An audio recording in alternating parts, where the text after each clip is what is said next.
We're here in Los Angeles, the city of content and entertainment, for the GSMA's latest MWC event.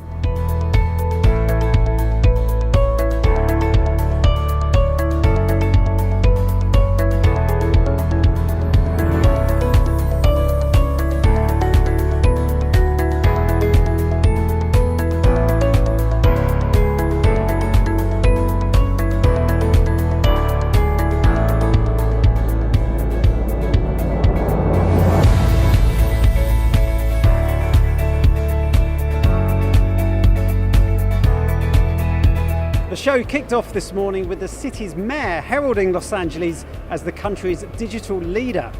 Los Angeles has outpaced the United States and every other big city in America in wealth creation, economic growth, and labor force participation for the last 6 years.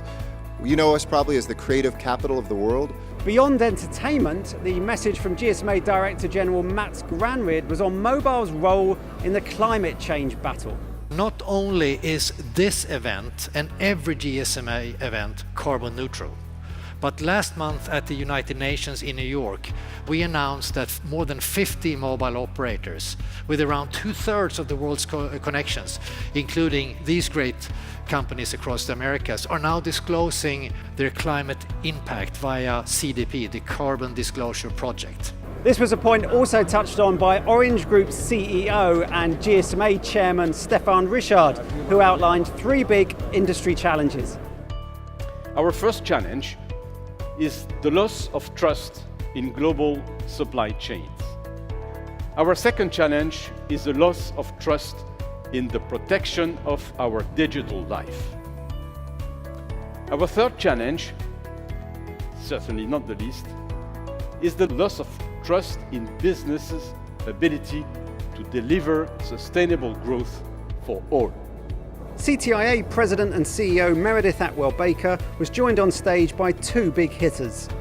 First up, the CEO and President of operator US Cellular urged the country to offer up more mid-band spectrum. So there are certainly challenges with using high band in rural areas.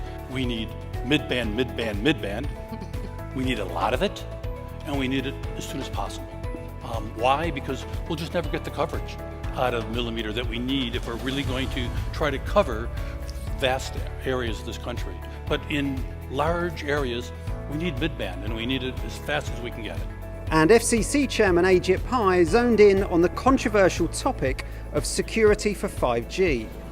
He didn't call out any specific vendor, but the message was understood. Sometimes the conversation abroad, and perhaps here in the United States even, presents a false dichotomy that you either have to choose security or you have to choose leadership in 5G.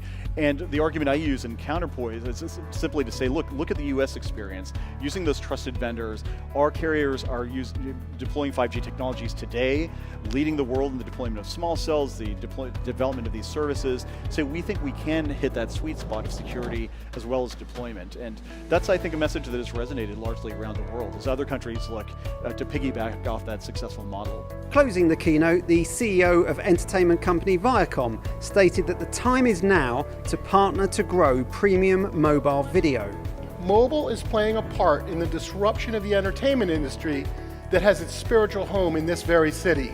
Also making a splash in the build-up to this year's show was an event Monday by NVIDIA. The edge computing specialist revealed it had worked with Ericsson to develop advanced virtualized RAN infrastructure, an innovation the two said would help operators better deploy AI applications over 5G. There was also a new partnership with software company Red Hat to provide its GPU and AI computing platforms to operators. And NVIDIA unveiled the EGX, which it claimed was the world's first supercomputing edge server optimized for AI. So that's a wrap from day 1 here at MWC 19 Los Angeles. Diana will be back tomorrow with all the highlights from day 2.